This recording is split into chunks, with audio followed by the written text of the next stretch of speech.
Bonjour à toutes et à tous. Merci d'être là, d'être présent à cette première session 2023. Pour me présenter rapidement, je suis Margot Marcel. Je suis chargée de projet de l'association Graines Provence-Alpes-Côte d'Azur, qui est le réseau régional de l'éducation à l'environnement et au développement durable. Donc, vous êtes ici aujourd'hui dans le cadre d'une campagne de sensibilisation auprès des lycéens et des éco-ambassadeurs sur la thématique de l'alimentation durable. Donc, il a été coporté avec le CRES, qui est le comité régional de l'éducation à la santé, et animé par les associations du CODES 83 et de l'ADF. Un projet soutenu et financé par la région Sud. Donc, j'en profite pour remercier également Aurore Leroux, qui est avec nous, qui fait partie de la direction de l'éducation et de la vie des lycées de la région Sud. Je vais passer maintenant la parole à Marion du CODES 83. Merci.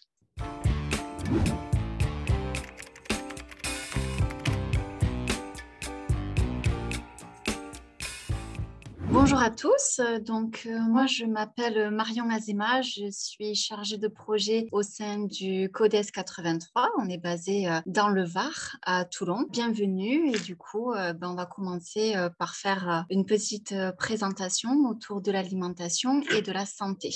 Rapidement pour vous présenter l'association dans laquelle je travaille, il s'agit donc du CODES 83.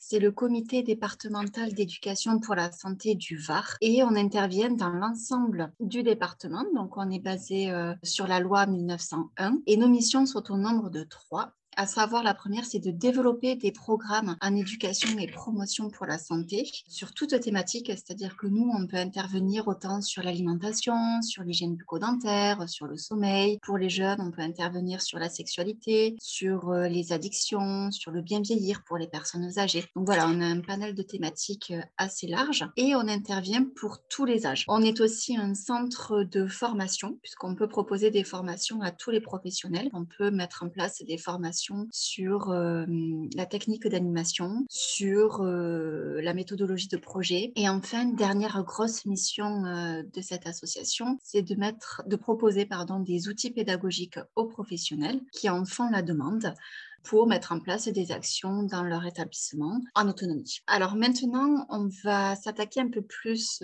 au sujet qui est aujourd'hui l'alimentation et la santé. Donc je voulais d'abord attirer votre attention sur le fait que la santé, c'est quelque chose qui n'est pas équivalent pour tout le monde, à savoir qu'il y a pas mal de déterminants qui vont déterminer notre santé à tous. Par exemple, nous avons des facteurs qui sont plutôt individuels, c'est-à-dire que selon notre sexe, selon notre âge, selon notre génétique, et du coup l'hérédité, on va pas forcément avoir la même santé que la personne que nous avons à côté. Après, il y a notre style et notre mode de vie qui va faire que nous allons avoir une santé qui sera différente d'une autre personne. Tout ce qui est réseaux sociaux et communautaires, voilà, les personnes que l'on côtoie chaque jour, va faire que notre santé sera différente aussi. Et après, il y a des choses sur lesquelles on ne peut pas forcément agir, ça va être compliqué parfois, à savoir l'agriculture et la production alimentaire. Ça va déterminer notre santé.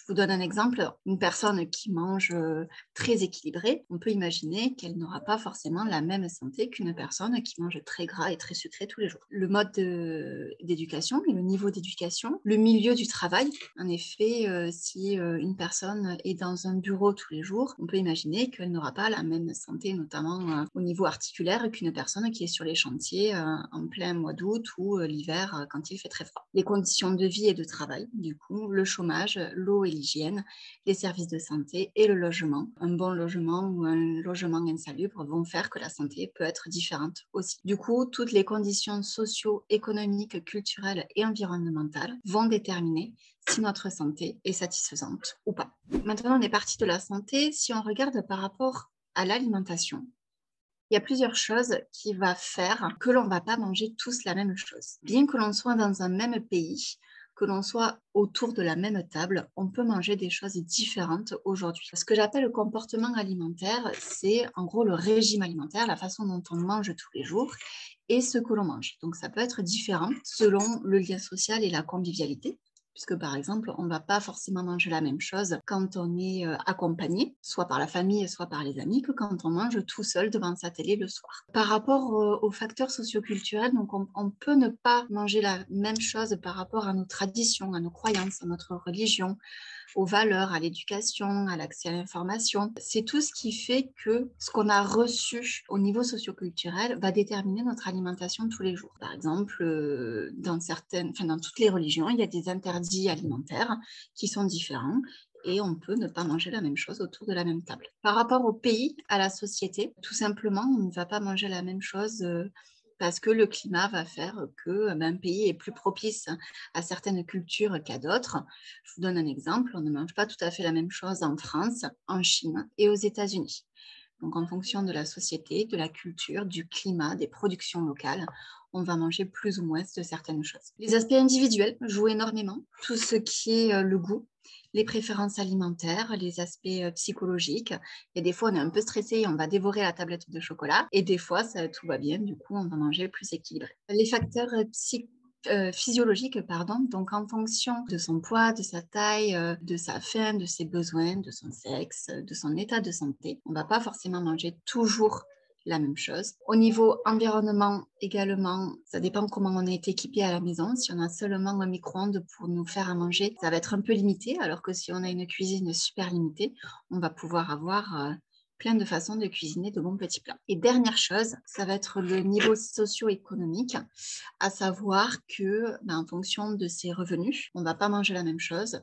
Je vous donne un exemple, une personne qui est au SMIC, elle ne va pas manger la même chose qu'une personne qui gagne 2 millions d'euros par mois. Donc ça, c'était pour introduire un peu quels étaient les liens entre alimentation et santé.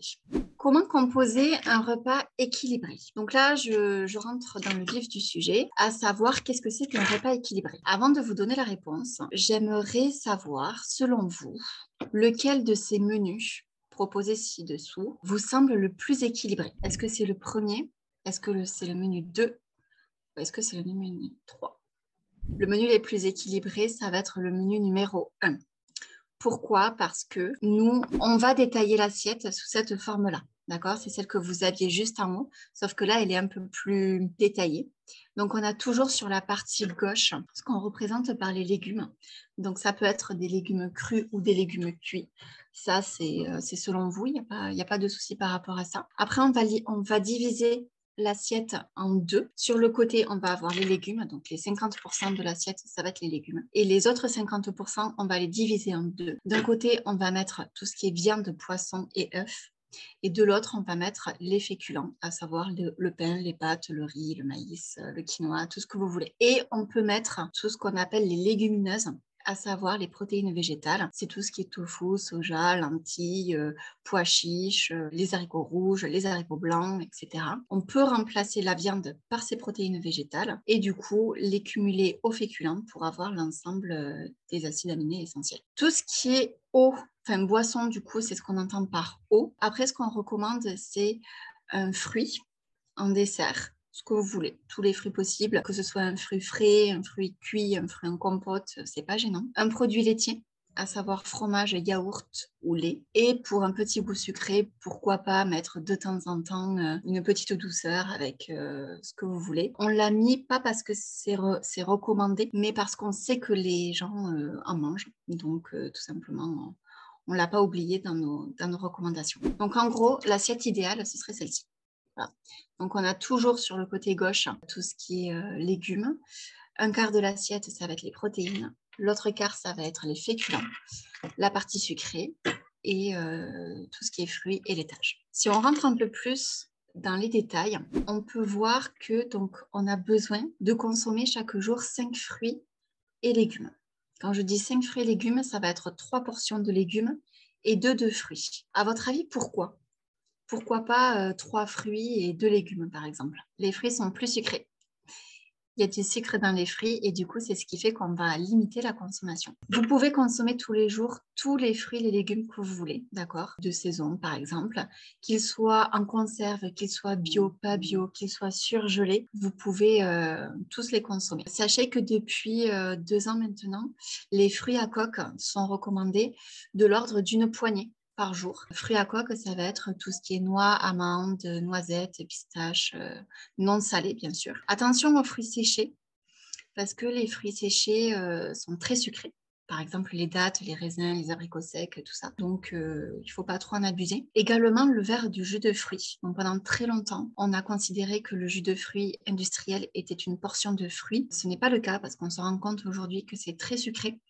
Le sucre se concentre dans le jus. Du coup, ça fait partie plutôt des produits sucrés et non pas de portions de fruits. Si vous aimez le jus de fruits, je vous conseille plutôt de presser votre orange le matin. Comme ça, vous aurez l'ensemble des vitamines et des fibres. Petite info aussi, les vitamines sont sensibles à la chaleur et à la lumière, ce qui fait que 30 minutes après avoir pressé votre orange, elle commence à perdre de ses vitamines. Ok, donc ça, c'était les fruits et les légumes, c'est assez facile. Le deuxième groupe d'aliments, ça va être les viandes, les poissons et les œufs, où là, ce qu'on conseille, c'est d'alterner tout ça pour avoir l'ensemble des protéines essentielles, l'ensemble des vitamines et des minéraux aussi. Sachez que les poissons peuvent être consommés sous toutes leurs formes, qu'ils soient frais, surgelés ou même en conserve, ça pose pas de souci. Privilégiez la volaille parce que c'est une viande qui n'est pas grasse et attention à la surconsommation de charcuterie. Même si c'est très bon qu'on est toujours dans la période des raclettes, attention, c'est très gras et du coup, bon, de temps en temps ça passe, mais faut pas faire raclette tous les jours. Le poisson, on le recommande 2 fois par semaine. Donc, un poisson gras. Après, c'est à voir selon les goûts et les envies de chacun. Donc, ça, c'est ce qu'on appelle les VPO, les viandes de poisson et les œufs. Ensuite, troisième groupe d'aliments, on va avoir les féculents. Donc, les féculents, ça va être tout ce qui est pâtes, riz, pommes de terre, le pain, etc. L'idée, c'est d'en consommer tous les jours, à chaque repas, selon l'appétit, en privilégiant tout ce qui est complet. Alors, ce qui est complet, ça va être, par exemple, le riz complet, les pâtes complètes. Ce sont des céréales qui sont un peu plus sombres que les autres. Et la différence avec le riz blanc ou les pâtes blanches, ça va être qu'on n'a pas enlevé le son, à savoir l'enveloppe de la céréale, qui contient toutes les fibres et les protéines des céréales. Donc, c'est super intéressant au niveau nutritionnel. Il y a toutes les vitamines à l'intérieur. Et du coup, pendant très longtemps, on les a enlevées. Et aujourd'hui, on se rend compte que finalement, c'est meilleur pour la santé. Donc, c'est pour ça qu'on les recommande. Après, c'est pas le même prix, c'est pas le même goût et c'est pas la même cuisson. Autre groupe d'aliments, ça va être les produits laitiers. Donc, les produits laitiers, on en recommande 2 par jour pour les adultes, à alterner entre le fromage, les yaourts et les laits, tous les laits, que ce soit le lait de brebis, le lait de vache, le lait de chèvre, peu importe. Attention, par contre, j'attire votre attention sur le fait que tout ce qui est boisson végétale, qu'on appelle lait de noisette, lait d'amande, ce n'est pas du lait, c'est pas la même chose. Donc, des fois, on peut en prendre pour diversifier son alimentation parce qu'on l'aime, parce que voilà, il n'y a pas de souci. Mais sachez que ça ne peut pas remplacer le lait, c'est pas tout à fait la même chose. Et souvent, malheureusement, c'est très gras et très sucré en plus. Attention également, la crème fraîche et le beurre, qui sont issus du lait, ne sont pas des produits laitiers. Ils font partie des produits gras parce que la crème fraîche, voilà, on n'a pris que le gras du lait pour en faire des préparations après. Et si vous prenez de la crème fraîche et que vous la battez avec un batteur électrique pendant longtemps, vous allez obtenir du beurre. Donc le beurre est un produit gras, à 82%, c'est que du gras. Donc voilà, ça ne fait pas partie des produits laitiers. Tout ce qui est dessert lacté, également tout ce qui est crème, danette, liégeois, flan, tout ça, ça fait partie des produits sucrés parce que ça contient peu de lait en général, mais beaucoup plus de sucre. Donc attention à ça aussi. Et du coup, autre groupe, ça va être tous les aliments qui sont gras, sucrés et salés. Sachez que la seule boisson qui est recommandée, ça va être l'eau. On peut l'associer à du thé, du café, des infusions pour aromatiser un peu. Vous pouvez l'aromatiser avec des fruits. D'ailleurs, l'été, c'est assez sympa quand c'est frais. Ce que j'ai dit tout à l'heure, attention au jus de fruits, tout ce qui est soda, boissons énergisantes, qui sont très sucrés. Et du coup, limiter le plus possible tout ce qui est alimentation ultra transformée, qui contiennent beaucoup d'additifs, à savoir des colorants, des émulsifiants, des conservateurs, des arômes, etc. Par exemple, on peut considérer tout ce qui est pizza, tout ce qui est plat préparé surgelé ou en conserve, tout ça font partie des aliments gras, sucrés et salés. Donc, je vous ai mis la petite affiche de recommandation du site Manger Bouger. Donc ça, c'est les recommandations que je viens de vous énoncer, mais qui sont sur une affiche un peu différente. C'est le Programme national nutrition santé qui a donné cette affiche. Là, cette affiche est divisée en 3 parties. Tout ce qui a augmenté, donc la consommation de fruits et légumes, légumes secs, fruits à coque, le fait maison, l'activité physique, parce qu'on considère de base qu'on n'en consomme pas assez. Tout ce qui est allé vert, parce que voilà, c'est un peu nouveau. Tout ce qui est aliments complets, les poissons gras, l'huile de colza, de noix, d'olive, les produits laitiers, les aliments de saison et le bio. Et tout ce qui est à réduire parce qu'on considère qu'on en mange ou on en boit trop, à savoir l'alcool, les produits sucrés, les produits salés, la charcuterie, la viande. Le Nutri-Score DE, on va le voir tout de suite, et le temps passé assis, à savoir la sédentarité. Je vous ai mis sur le côté le lien du site Manger Bouger. Il y a plein d'infos. Il est très bien fait ce site, donc vous pouvez aller voir de quoi il s'agit. Vous avez une fabrique à menus en fonction du nombre de personnes que vous êtes à table, en fonction de plein de choses. Vous pouvez avoir des idées de menus. Ça vous crée la liste de courses sur le côté. Donc j'ai trouvé ça assez sympa à partager aujourd'hui. Alors juste, je voulais revenir sur les portions parce que savoir les aliments qu'il faut manger tous les jours, c'est bien. Et savoir au niveau des portions, c'est mieux. Donc c'est une petite vidéo. Je ne sais pas si vous allez avoir le son.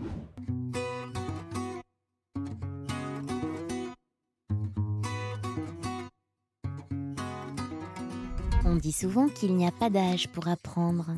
Sauf que pour vivre en bonne santé et longtemps, mieux vaut l'apprendre avant. Comment ? En appliquant quelques conseils dès le plus jeune âge. Pas besoin de se plier en 4 ou de gravir des montagnes. Il faut simplement manger 3 repas par jour, un petit déjeuner, le déjeuner et le dîner. Et si vous avez besoin de recharger la machine, n'hésitez pas à prendre un goûter pour tenir jusqu'au prochain repas. C'est un repas important pour les petits comme les grands. Mangez de tout un peu. Mangez un repas équilibré avec une source de protéines, de calcium, des féculents, des fruits et légumes et un peu de matière grasse. Prenez votre main pour connaître la portion d'aliments nécessaire. La taille de la paume de votre main correspond à la portion de viande. Pour une petite main, comptez 50 g de viande. Pour une grande main d'adulte, comptez 100 g de viande. Une portion de poisson correspond à toute la surface de la main, doigt joint. En serrant votre poing, vous pouvez visualiser une portion de fruits ou de légumes ou encore de féculents. Une portion de fromage correspond à la taille de votre pouce. Enfin, une portion de matière grasse correspond à la taille de la partie supérieure de votre pouce. Lorsque l'on vieillit, on peut augmenter la quantité de produits laitiers si l'on mange un peu moins de viande ou de poisson. N'oubliez pas de bien boire à chaque repas. Essayez de valoriser vos plats par de jolies présentations. Les enfants et les personnes âgées sont très friands des mises en scène. Mais surtout, restez cool. Vous ne participez pas au prochain Super Chef. Le repas doit être avant tout un moment convivial. Alors, on récapitule. 3 repas par jour. On utilise la main comme repère de portions. On n'oublie pas de bien boire de l'eau. Et surtout, prenez du plaisir en mangeant.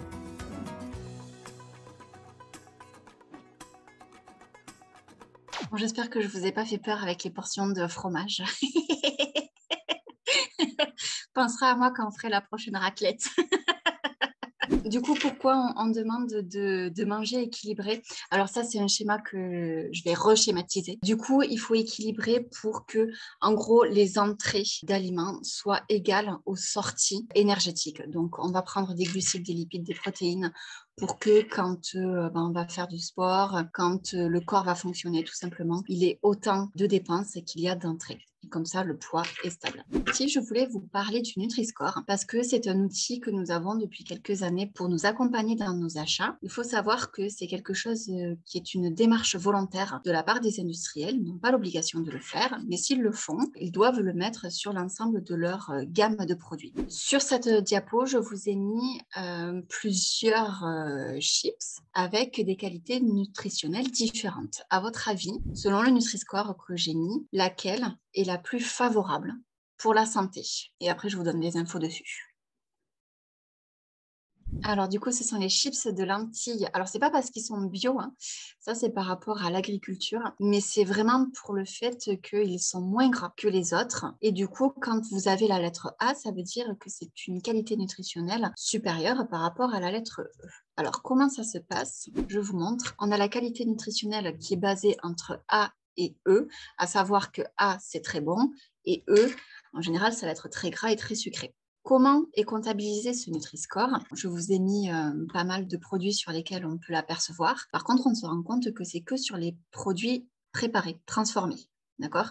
Vous ne verrez jamais 1 kilo de pommes avec un Nutri-Score A. Pourtant, il sera A, mais vous n'en verrez pas. Si ça vous intéresse, vous pouvez regarder ce petit logo quand vous faites vos courses. Comment il est calculé, ce score? Il va y avoir un petit calcul entre les aliments, les nutriments à favoriser et les nutriments à limiter, à savoir que tout ce qui est à favoriser, les fibres, les protéines, les fruits et les légumes, et tout ce qui est à limiter, ça va être l'énergie, les acides gras saturés, les sucres et les sels. Après calcul, on a un petit score et du coup, on met une lettre et une couleur. Et du coup, c'est là où on voit les limites du Nutri-Score, à savoir que des produits gras deviennent une Nutri-Score E, et notamment pour les fromages. Les fromages, vous pouvez voir des Nutri-Score E alors qu'ils sont à consommer chaque jour.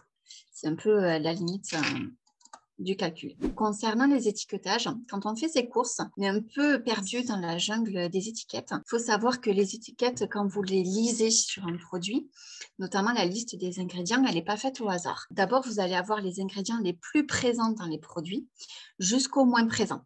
Donc, si par exemple, vous voyez un chocolat, vous achetez du chocolat noir, si le premier ingrédient que vous voyez, c'est sucre, ça veut dire qu'il y a plus de sucre que de cacao. Si vous voyez l'inverse, si le premier ingrédient c'est cacao, d'abord vous allez avoir plus de cacao et après il y aura un peu moins de sucre. C'est une petite astuce. Sur les étiquetages, vous pouvez voir des choses qui sont non obligatoires, à savoir ce qu'on appelle des allégations nutritionnelles, tout ce qui est sans sucre ajouté, sans graisse ajoutée, source de fibres, tout ça, c'est pas obligatoire. Et vous allez avoir des labels avec des cahiers des charges très précis, qui sont très contrôlés. Et donc là, on va avoir le Nutri-Score, l'agriculture biologique, label rouge, IGP et compagnie. Voilà, c'était juste un petit topo par rapport aux étiquetages si jamais vous faites les courses ou si vos parents veulent avoir des informations. C'est vrai qu'il y a quelqu'un qui a dit que Yuka était plus précis. C'est vrai que dans Yuka, l'application, je ne sais pas si vous la connaissez, c'est une application où on scanne les produits. Du coup, on a les mêmes informations que le Nutri-Score et en plus, on a les conservateurs et les additifs qui sont présents dans le produit. Donc, c'est vrai qu'il y a des informations supplémentaires. Donc là, l'idée, c'est que je vais vous présenter plusieurs listes d'ingrédients de différents produits de grande surface et à l'aide de cette liste d'ingrédients, vous allez devoir me dire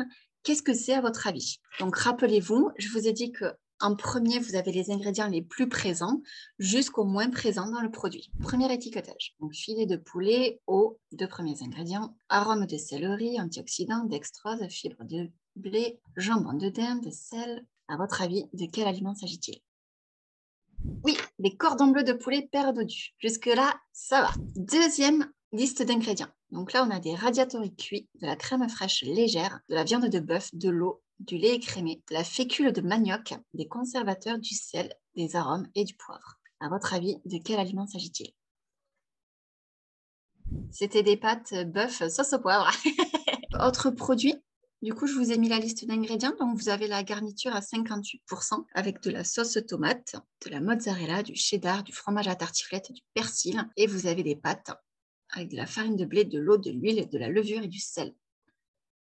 De la pizza, 4 fromages. Très bien. En fait, ce que je trouve important à dire, c'est quand vous regardez une liste d'ingrédients, demandez-vous si vous avez les mêmes ingrédients dans votre frigo ou dans votre placard. Voilà.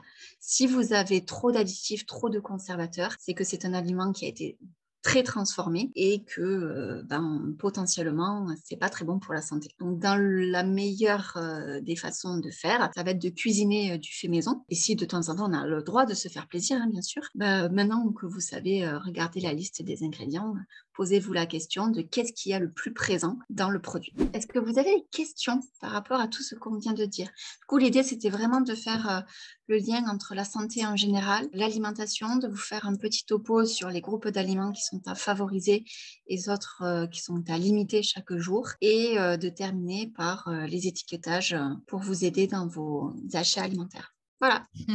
Merci à vous en tout cas. Merci Marion, du coup, pour toutes ces informations et ce partage. Donc maintenant qu'on a vu un peu le côté santé et de l'alimentation, on va voir l'environnement et l'alimentation avec Laura de l'association ADEE. Merci.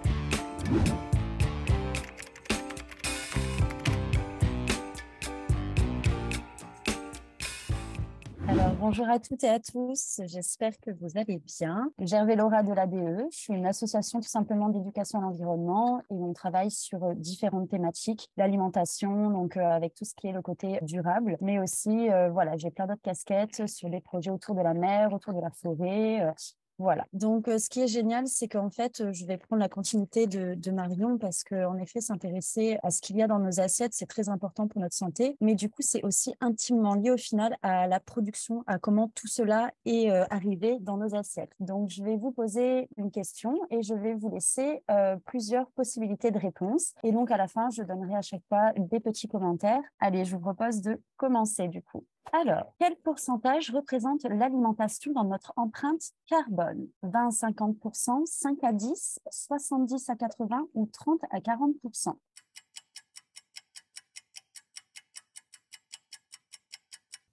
Donc, la bonne réponse, c'est de 20 à 50%. Donc, qu'est-ce que c'est que l'empreinte carbone? Tout simplement, c'est un indicateur qui va permettre en fait de savoir quel est l'impact de notre activité sur l'environnement. Donc là, c'est vrai qu'aujourd'hui, on va s'intéresser à l'empreinte du coup carbone au niveau de l'alimentation, mais on peut le faire aussi au niveau, par exemple, de la mobilité. Donc tout ce qui est, si je viens au lycée en voiture, si je viens au lycée à pied, si je viens au lycée en trottinette électrique, quel est l'impact de mon activité sur l'environnement? Donc là, ici, vous avez tout simplement ici une petite échelle d'intensité qui permet de voir qu'en fonction de l'aliment que je consomme, eh ben, je vais avoir un impact plus ou moins élevé sur l'environnement. Donc, bien évidemment, dans le A+, on va retrouver tout ce qui est fruits, légumes, féculents. On va avoir en fait ensuite au milieu à peu près tout ce qui est poisson, chocolat. Et plus on va monter dans le rouge, plus en fait on va arriver au niveau des viandes et notamment tout ce qui est la viande bovine. Donc il faut savoir que là ici, en fonction de ce que je mange, je peux prendre soin de ma santé, mais je peux aussi tout simplement limiter l'impact de ma consommation sur l'environnement. Alors, que signifie le premier numéro indiqué sur les coquilles d'œufs? Le lieu de production, les conditions de production ou la date de péremption?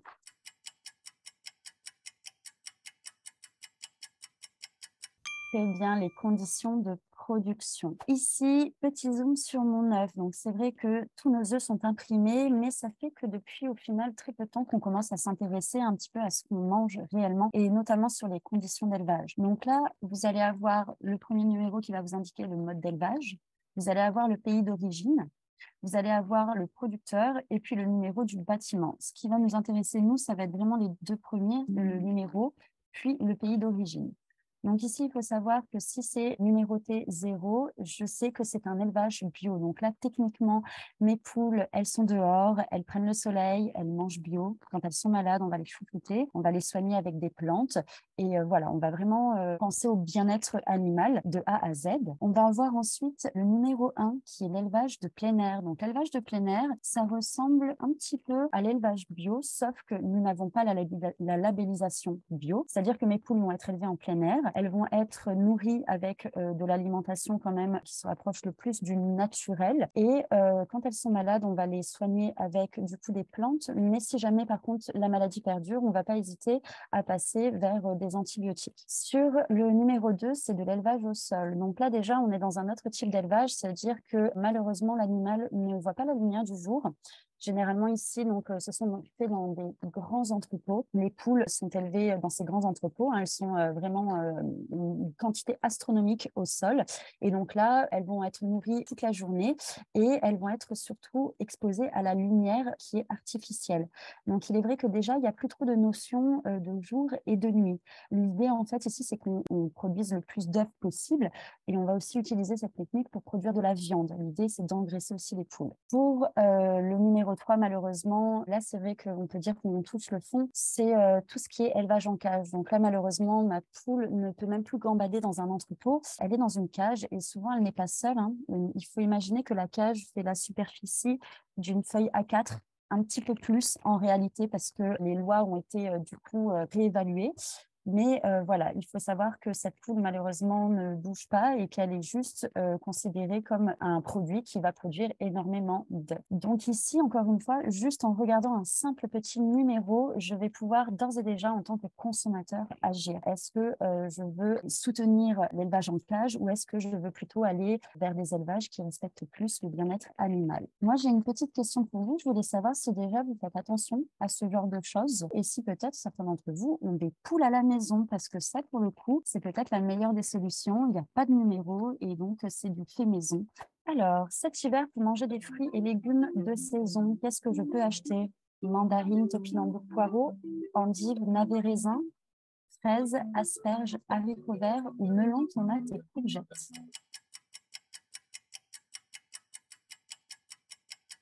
Alors, la bonne réponse, mandarine, topinambour et poireaux. Pourquoi tout simplement manger des fruits et des légumes de saison? Déjà, consommer de saison, c'est encourager les circuits courts. Forcément, la plupart des fruits et des légumes que l'on voit dans les grandes surfaces, quand on commence à lire les étiquettes, on prend peur ou alors on prend sa valise et on embarque tout simplement pour un tour du monde parce qu'en effet, il y a de nombreux légumes et fruits qui viennent en fait des quatre coins du monde. C'est assez impressionnant. Ce qui est assez inquiétant, c'est de voir que en plein hiver, on peut manger des tomates alors que la tomate n'est absolument pas un légume d'hiver. Donc là, encore une fois, s'intéresser aux saisons, c'est très important. On va du coup encourager les circuits courts en allant voir des marchands qui vont cultiver les fruits et les légumes dans les environs. Donc forcément, en hiver, la tomate ne poussera pas, donc ils vont plutôt planter du chou ou en automne, par exemple, des courges. Ça va être aussi protéger l'environnement pour la simple et bonne raison que la plupart des fruits et des légumes que l'on a dans les grandes surfaces, ils viennent d'autres pays et notamment d'Espagne. Et je ne sais pas si vous connaissez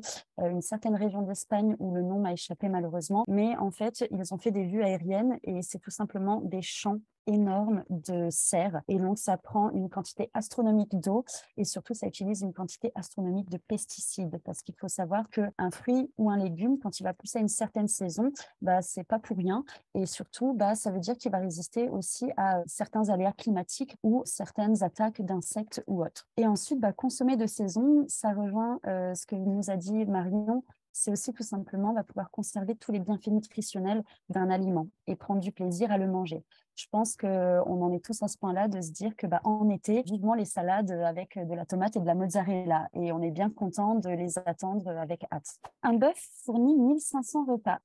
Combien pourrait-on en fournir avec les protéines végétales utilisées pour nourrir ce bœuf? Donc, mon bœuf, en tout, avec sa viande, je peux faire 1500 repas. Mais si jamais je prends que les protéines végétales que j'ai utilisées pour le nourrir, combien ça représenterait, de repas? 3000 repas, 18 000 repas, 5000 repas ou 2000 repas?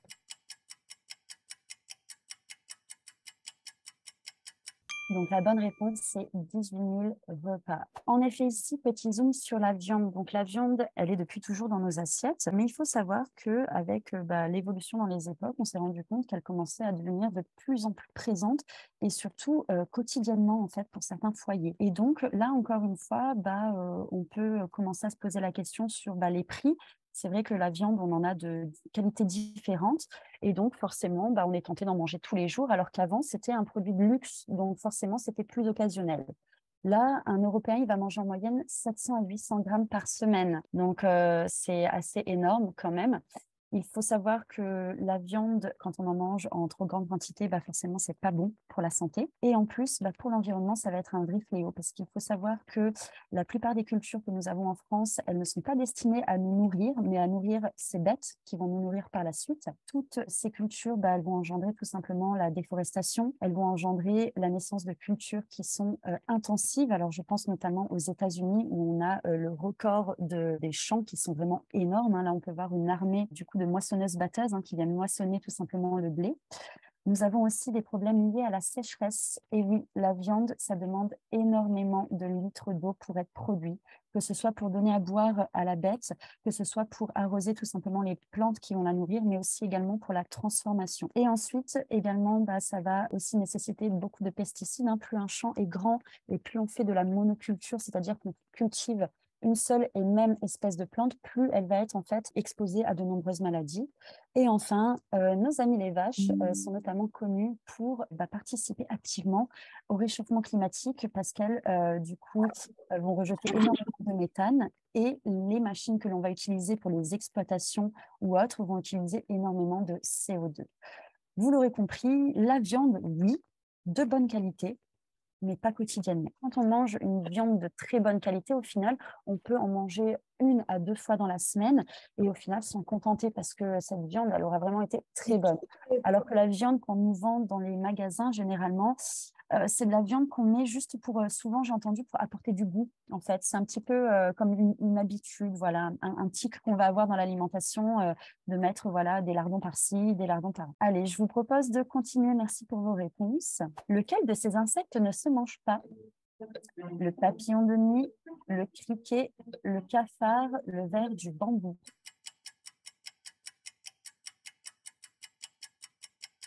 Alors, en effet, c'est le papillon de nuit qui ne se mange pas. Je voulais attirer votre attention. Pourquoi cette question vient après la consommation de viande? En fait, on s'est rendu compte que les insectes pouvaient remplacer la viande dans de nombreux repas. C'est un apport de protéines, en fait, qui est très conséquent. Donc là, ici, je vous ai fait, c'est un petit schéma qui est intéressant. Donc là, par exemple, on voit par rapport à une quantité de nourriture donnée. Donc là, c'est 10 kilos de nourriture, combien on pourrait produire de kilos de viande. Donc là, pour 10 kilos de nourriture, ça serait 1 kilo de bœuf, ça serait 2 kilos de porc, 3 kilos de volaille et 9,9 kilos de criquets. Alors, les criquets, c'est sûr qu'au niveau de l'aspect visuel, c'est voilà, hein, ça ne me donne pas du tout envie. D'ailleurs, j'aimerais savoir si certaines personnes ont déjà tenté de manger des insectes, voilà, que ce soit des expériences quand on était petit, à goûter une fourmi, ou si pendant des voyages, vous avez pu déguster des insectes ou encore dans des magasins qui proposent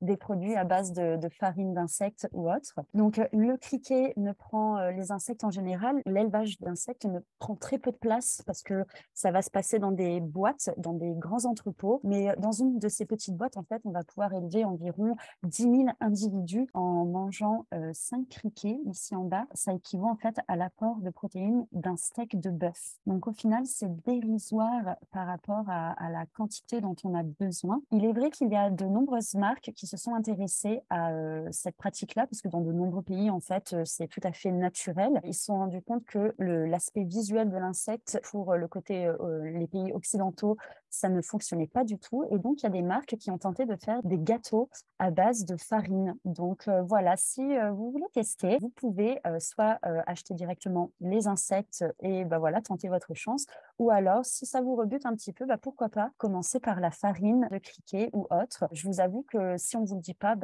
vous ne soupçonnez pas que c'est des insectes que vous dégustez.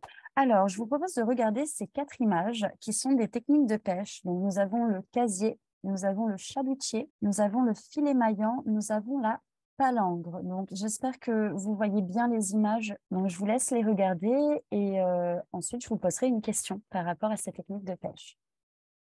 Laquelle d'entre elles est la plus destructrice? Les casiers, le filet maillant, le chalutier ou la palangre?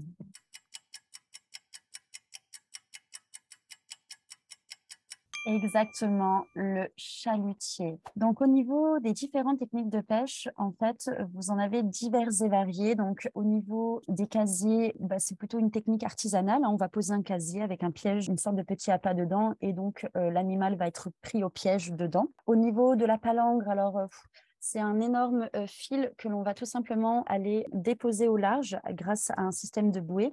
Et il va y avoir différents hameçons qui vont être accrochés dessus.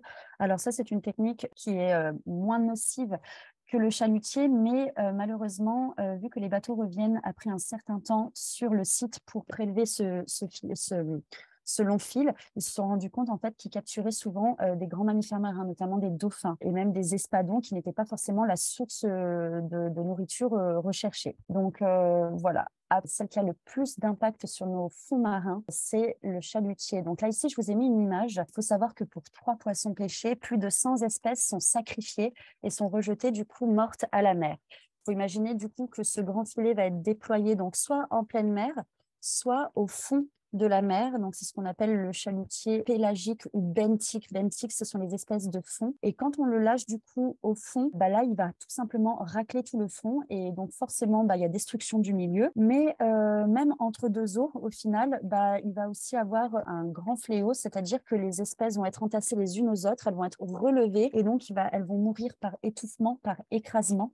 Et le temps, en fait, qu'on trie tout ce qu'il y a dans le filet, les espèces, en fait, malheureusement, sont déjà mortes. Donc, ça, malheureusement, je dois vous avouer que j'ai vu passer un article hier. Nous avons de nombreuses aires marines protégées qui sont censées nous permettre de renflouer un petit peu les stocks de poissons pour qu'on ait en fait des réserves pour la nourriture. Mais il y a dans certaines aires marines protégées ce type de pêche qui ont été autorisées. Donc, c'est des choses malheureusement qui se font encore et toujours. Heureusement pour nous, en mer Méditerranée, nous n'avons pas forcément une pêche industrielle intensive comme ça. On est encore quand même beaucoup porté sur la pêche artisanale, heureusement pour nous. Mais là, encore une fois, en tant que consommateur, vous pouvez avoir un regard là-dessus. Donc ici, vous avez tout simplement des labels qui vous permettent de choisir vos poissons.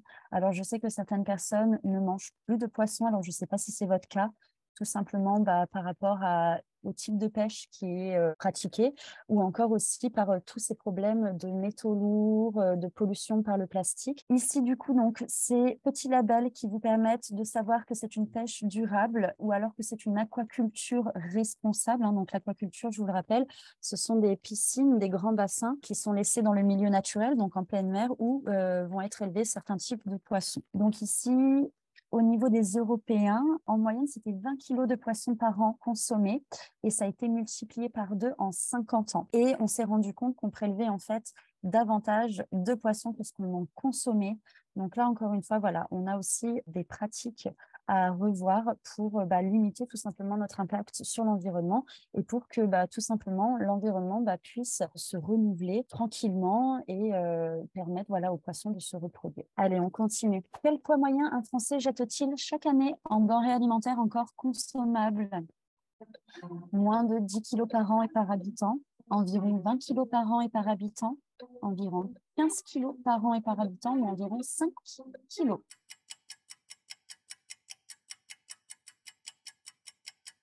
Environ 15 kilos par an et par habitant. Donc, en France, le gaspillage alimentaire, ça représente 10 millions de tonnes par an, soit 18 milliards de repas jetés. C'est assez dingue comme donnée. Et pourtant, on continue par habitude ou par manque d'astuces, de gaspiller tout simplement. Alors, je vais vous proposer de visionner une petite vidéo. Chaque année, un tiers des aliments produits dans le monde ne sont finalement jamais consommés. En France, le gaspillage alimentaire représente 10 millions de tonnes par an, soit l'équivalent de 18 milliards de repas jetés à la poubelle. Le gaspillage commence bien avant que la nourriture n'arrive dans nos assiettes. Lors de la phase de production et de transformation des aliments, pendant leur transport, leur distribution en magasin, et enfin, lorsque nous les consommons. Mais je laisse Agathe, la patate, vous raconter son histoire. Bonjour. Dans ma famille, on est destiné à devenir des frites surgelées depuis des générations. Et mon histoire a bien sûr commencé dans un champ. Moi, j'ai eu de la chance, mais certaines de mes cousines n'ont pas été ramassées et sont restées dans la terre. Ensuite, on nous a triés. Moi, on m'a gardée à cause de mes jolies formes. Mais l'une de mes 3 sœurs a été éliminée. Pas assez ronde, qu'il disait. Après, on nous a envoyés dans une usine pour nous tailler en frites. Et là, rebelote. Pour avoir des frites de la même taille, on s'est débarrassé de 10% de notre corps. Oui, poubelle. Et les patates qui s'étaient abîmées ou qui ont été mal découpées ont suivi le même chemin. Une fois surgelées, on nous a envoyés dans des magasins. Là encore, j'ai eu de la chance. Parce que certains sachets de copines ont fini à la poubelle. Tiens, celui de Marceline, par exemple, à cause d'une rupture de la chaîne du froid. Mon sachet, il a bien fini en rayon. Mais d'autres ont fini à la benne, vendus pas assez vite, besoin de place pour d'autres produits, ou sachets plastiques juste un peu abîmés. Je me suis enfin retrouvée dans une assiette. Et là, la cata. J'entends quelqu'un qui dit « Moi, j'ai encore eu les yeux plus gros que le ventre !» Et paf! Moi aussi, j'ai fini à la poubelle. Hé, Agathe, on a eu ta peau. En France, la grande distribution jette chaque année 750 000 tonnes de nourriture. Les cantines et les restaurants, plus d'1 million de tonnes.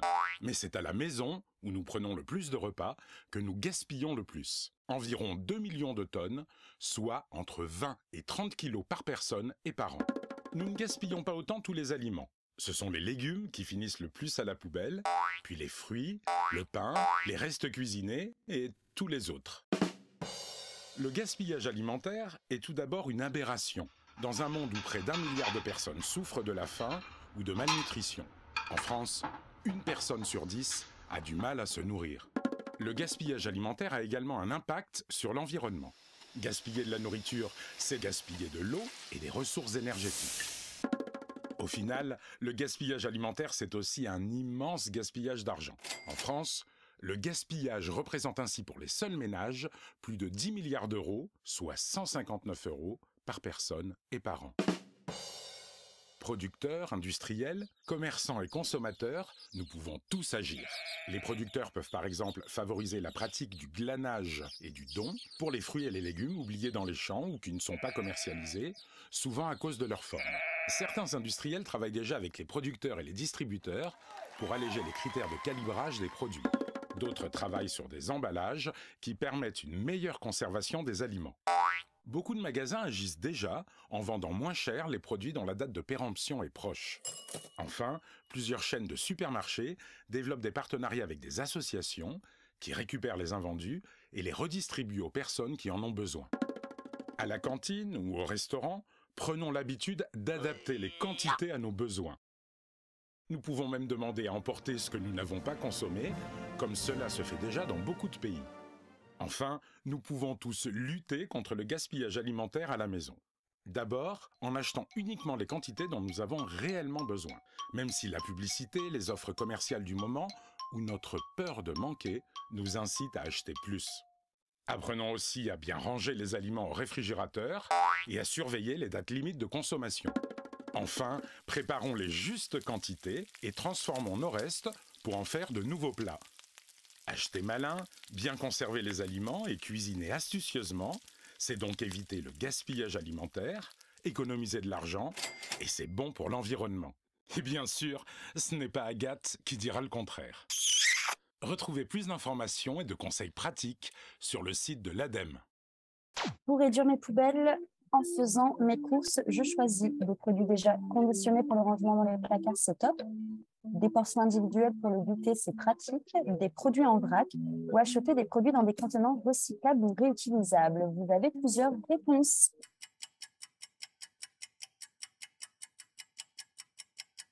Alors, en effet, utiliser des produits en vrac. Donc ici, on va tout simplement limiter tout ce qui est plastique et déchets et acheter des produits dans des contenants recyclables ou réutilisables. Donc ça, forcément, on va limiter la production de déchets et je voulais revenir aussi sur la petite vidéo de Agathe la patate où vous avez plein d'astuces pour aussi limiter votre gaspillage alimentaire. Ici, au niveau du contenu de nos poubelles, nous avons 126 kilos qui sont représentés par les matières organiques. Donc déjà, au lieu de jeter tout simplement nos déchets alimentaires à la poubelle, il y a certains de nos déchets que l'on va pouvoir revaloriser en les mettant dans un compost. Le reste, bien évidemment, on va essayer d'aller vers des contenants qui vont pouvoir se recycler au maximum afin, au final, de limiter tout ce qui ne va pas pouvoir être revalorisé. Ici, des astuces, faire ses menus. Donc, j'ai vu faire ses frites soi-même, en effet. Favoriser l'eau du robinet. Cultiver des plantes aromatiques, acheter en vrac, composter ses déchets verts ou encore passer du jetable au durable. Donc ça, c'est plein de petits objets du quotidien qu'on peut vraiment limiter. Je pense notamment au coton, au disque démaquillant, à la brosse à dents aussi qui s'est refait une beauté. Sur certaines, on peut changer uniquement la petite tête. Parmi ces labels, lequel représente l'agriculture biologique en France ?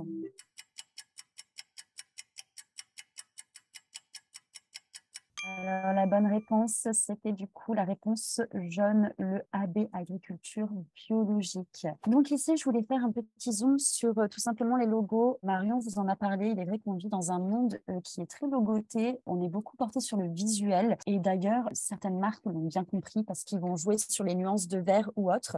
Il faut savoir qu'il y a des labels qui ne vous mentent pas, des labels qui vont suivre un cahier des charges strict et donc, vous, en tant que consommateur, vous pouvez tout simplement vous renseigner pour savoir, voilà, voilà, vers quoi vous voulez aller et surtout voir un petit peu l'éthique de ces logos. Donc là, ici, le AB, donc c'est créé par le ministère de l'Agriculture et de l'Alimentation. Il atteste qu'un produit contient au moins 95% d'ingrédients agricoles certifiés bio. Et du coup, il faut comprendre que ce label, c'est un label payant. Et donc, parfois, il ne faut pas avoir peur de ne pas aller vers des produits qui ne sont pas labellisés bio. Je pense notamment aux producteurs locaux. Certains de nos producteurs locaux, si vous parlez avec eux, intéressez-vous aux gens vraiment, parce qu'ils vous feront part en fait de leurs pratiques et vous allez vous rendre compte en fait qu'ils font exactement ce que font des agriculteurs qui sont labellisés bio, mais à la seule différence, c'est qu'eux, ils n'ont pas forcément le moyen chaque année de renouveler du coup ce label. D'accord? Et ensuite, vous avez l'Eurofeuille. Alors, l'Eurofeuille, c'est plus au niveau de l'Union européenne. Ça caractérise les produits respectant le cahier des charges de l'agriculture biologique. Et du coup, ce logo est obligatoire sur les produits bio. En fait, ces deux logos, généralement, vous les voyez, ils sont côte à côte. Ça permet de le commercialiser dans toute l'Union européenne. Et nous, on vient en plus l'appuyer avec un cahier des charges qui est bien propre à la France. Je voulais vous faire une petite question sondage. Et vous, que seriez-vous prêt à faire après ce quiz? Cuisiner en limitant le gâchis alimentaire, faire attention à la saisonnalité des produits, acheter des produits des producteurs locaux ou manger moins de viande. Bien évidemment, vous pouvez choisir plusieurs réponses. Et je vous invite peut-être à me dire s'il y a des choses que vous faisiez déjà.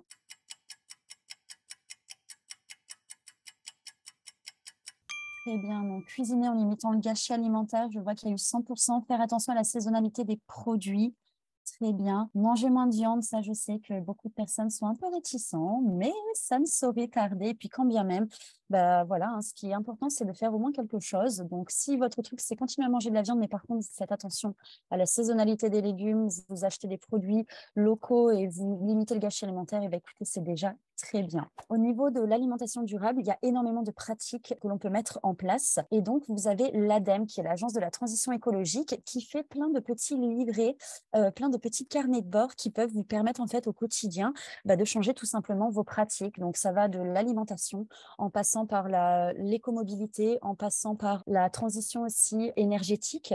Donc, je vous invite à aller visiter ce site qui est vraiment riche pour vous permettre d'apprendre vraiment plein de bons gestes qui vous permettront de mieux respecter l'environnement et de vous sentir peut-être mieux et moins coupable, parce que je sais que c'est le discours que j'ai eu de certains élèves ou de certaines personnes. Ils se privent de certaines choses parce qu'ils se sentent coupables. Donc non, on fait les choses dans la mesure du possible. Et personne n'est parfait. Donc voilà, chacun fait ce qu'il peut quand il peut. Voilà. Je vous remercie de votre attention. J'espère que le quiz vous a plu. Merci Laura. Apparemment, ça a été très apprécié également. Donc, très chouette, très intéressant. J'ai appris également beaucoup de choses. Merci. Je crois qu'on peut clôturer du coup cette session. Merci en tout cas à tous. Et puis, je vous souhaite une très bonne journée et à bientôt.